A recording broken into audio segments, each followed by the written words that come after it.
This story isn't about flipping a house. It's about unearthing a secret that was never supposed to come out. I thought I was just renovating an old family home, until I tore down a wall and discovered a sealed basement that wasn't on any blueprint. What I found inside changed everything I thought I knew about my family and about myself. Brick Part 1, the wall that wasn't supposed to be there. I wasn't planning to go back to my hometown, let alone live in my grandparents' old house. But after Dad passed and left the place to me, I figured maybe it was time. I'd been through a divorce, lost my job in the city, and honestly, I needed a reset. Fixing up the house seemed like a good distraction. Something to keep my hands busy while my mind caught up with everything I'd lost. The house was built in 1956, a big, creaky two-story in western Pennsylvania with green shutters, cracked stone steps, and way too many memories packed into its aging walls. I'd spent summers here as a kid, riding bikes through the neighborhood, drinking lemonade on the porch, sneaking downstairs for cookies after bedtime. Back then, it felt magical. Now it just felt forgotten. I started with the basement. My plan was to rip out the old drywall, check for mold, update the plumbing, and turn it into a livable space, maybe a rec room or guest suite. Nothing complicated. Nothing dramatic. But that all changed on the third day of demo. It was late in the afternoon, and I was working alone. I had music playing from a Bluetooth speaker and a rented sledgehammer in hand. The wall I was breaking through was old brick behind rotting drywall, no big deal. I'd already knocked down 2 others that morning. Then I swung. And the hammer hit something different.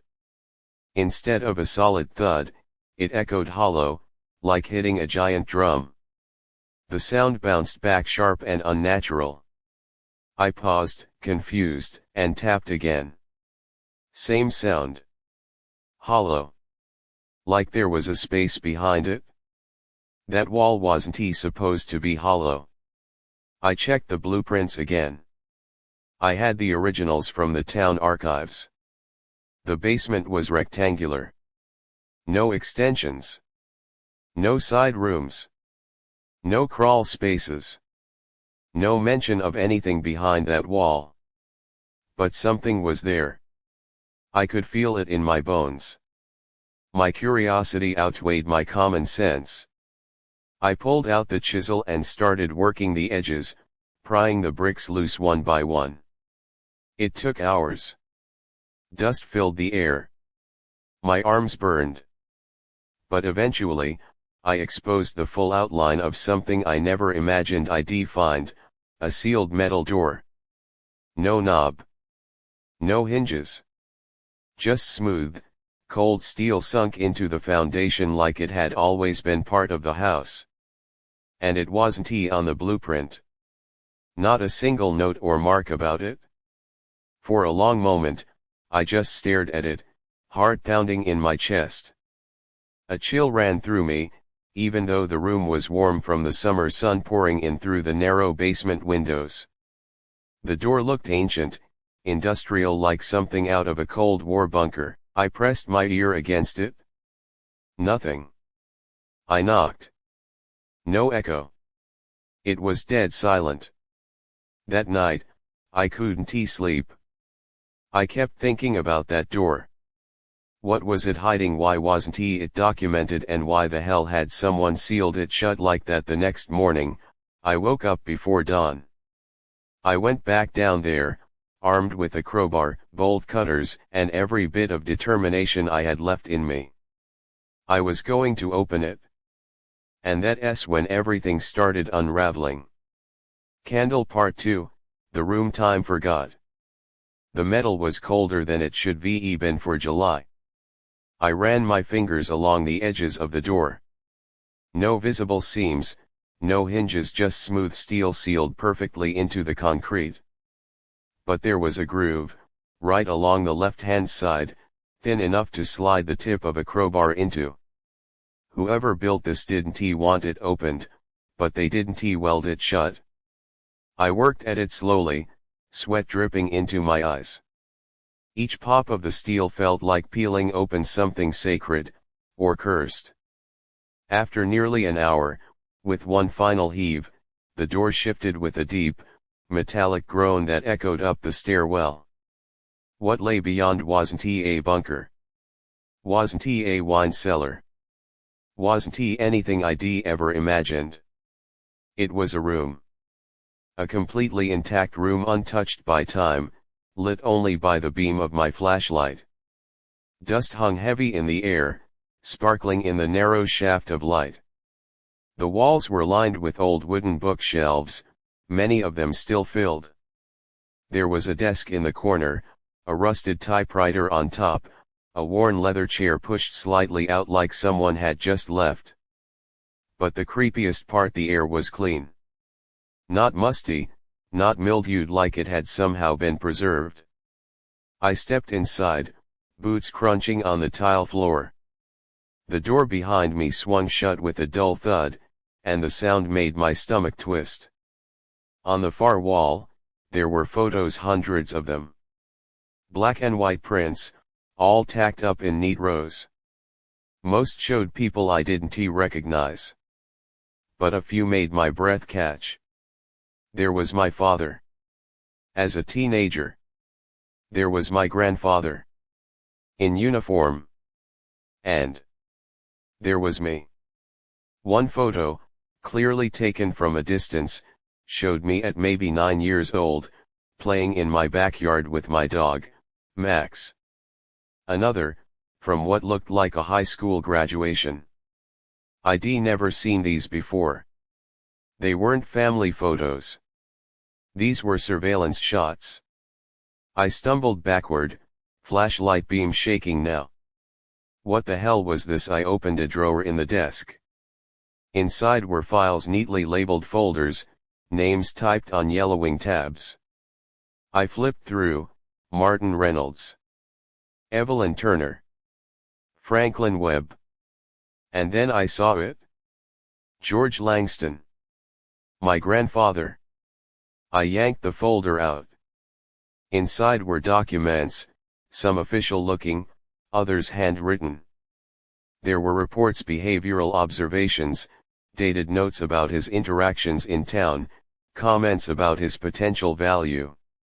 One paper stood out. It was stamped, "Confidential, Project White Room." The document was dated 1961. The more I read, the more my world began to tilt. My grandfather hadn't just been a steel worker, like everyone in town believed.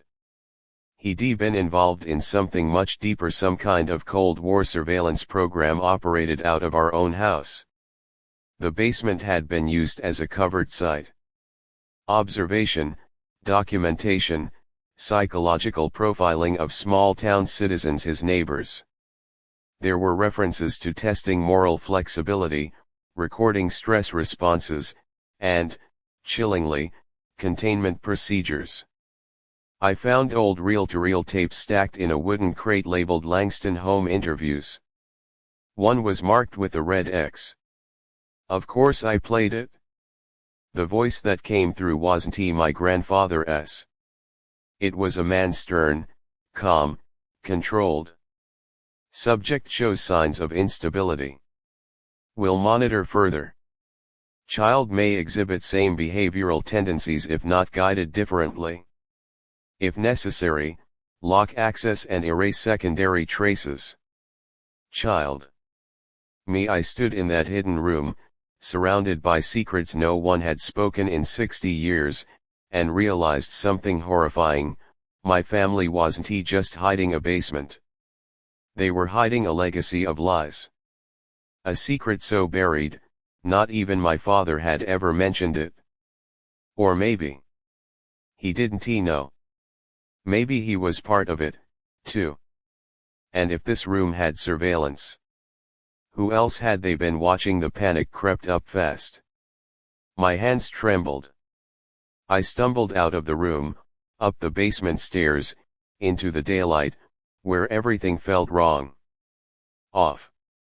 Like I didn't belong in the world above anymore. That night, I couldn't stop staring at the family photos in the living room. Suddenly, smiles felt fake. Eyes looked colder. History rewrote itself in my mind, and the house I thought I knew became a stranger. I had to confront my father's memory. I had to find out who he really was before he died. Because the thing that scared me most wasn't what was in the basement. It was the idea that I might be just like him. End arrow part 3, my family wasn't who I thought they were. I didn't sleep. Not because I wasn't tired, but because my mind was on fire. By morning, I had every file from the hidden room laid out on my kitchen table. Some were in code. Some in faded ink. But one thing became disturbingly clear: my grandfather wasn't just part of some forgotten government project. He had run it. Project White Room wasn't theoretical, it had operated right here in our town for years, and my house had been the control site. They'd monitored the community under the guise of behavioral research, conducting small-scale experiments without the public's knowledge. The files suggested my grandfather identified moral anomalies in his neighbors, then manipulated situations to observe outcomes: theft, betrayal, fear responses, even marital infidelity. And the notes on my father. They were the worst. There were transcripts of interviews, conducted between ages 5 and 15. Questions about empathy, loyalty, obedience. Even a test where he'd been told a pet had died just to gauge his reaction. My father had grown up under psychological surveillance by his own father. And yet, he'd stayed. Inherited the house. Raised me here. There were no files on my mother. None on my uncle. Only my father, and eventually me. Had I been part of this too, I had to know. I had to find someone who remembered. Someone who might be been there. I called my dad's old friend, Dean Willis, who used to live 2 doors down and had served with him in the military. He was in his 80s now and living in a care home across the river. When I told him where I was calling from, his voice went quiet. "You're back in that house," he said. "Have you found it?" I didn't have to ask what it was. 2 hours later, I was sitting across from him in a sunlit room that smelled like hand sanitizer and old books. He looked frail, but his eyes were sharp. "I always thought you'd find it one day," he said. "He tried to protect you from it in the end." "Your father? He hated what your grandfather did."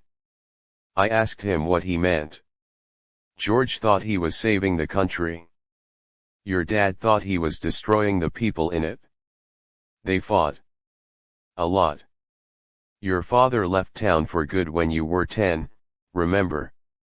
I did. And I remembered him coming back a year later, different. Quiet. Tired. They never talked again after that, Dean said. "Your dad only moved back when your grandfather got sick. He didn't want the house. But George, he left it to him anyway. Like it was some legacy to carry on. That legacy now sat like rot in my stomach. When I returned home that evening, I knew what I had to do. I grabbed a sledgehammer and went back into the basement. I started with the walls of the hidden room, bookshelves, cabinets, everything. I tore it all down. Behind one shelf, I found a second panel of steel, smaller, square, welded shut. I almost didn't open it. But I had to know. Inside was a single black box, labeled in red, "For J. Langston only." My dad. It was filled with letters. Unsent letters. Written by my father to me. The earliest was from when I was 5. The latest was dated 2 weeks before he died. I read them all. Each one told me a little more about his struggle with the family history, how he tried to shield me from it, how he feared I'd uncover it and think he was part of it. He wasn't. He refused to participate in the program after leaving home at 18. But he knew it had left scars. He came back only to make sure it ended with my grandfather's death. But he never found a hidden room. He spent his life trying to make the house normal again for me. To fill it with warmth and forget the Cold War secrets buried underneath. And he failed. Not because he didn't try, but because some wounds you can't cover with paint and drywall. As I sat in that cold room, surrounded by everything they never said, I cried. Not out of fear anymore. But for every version of my dad I never got to meet. For the truth he carried alone. For the family we could be been.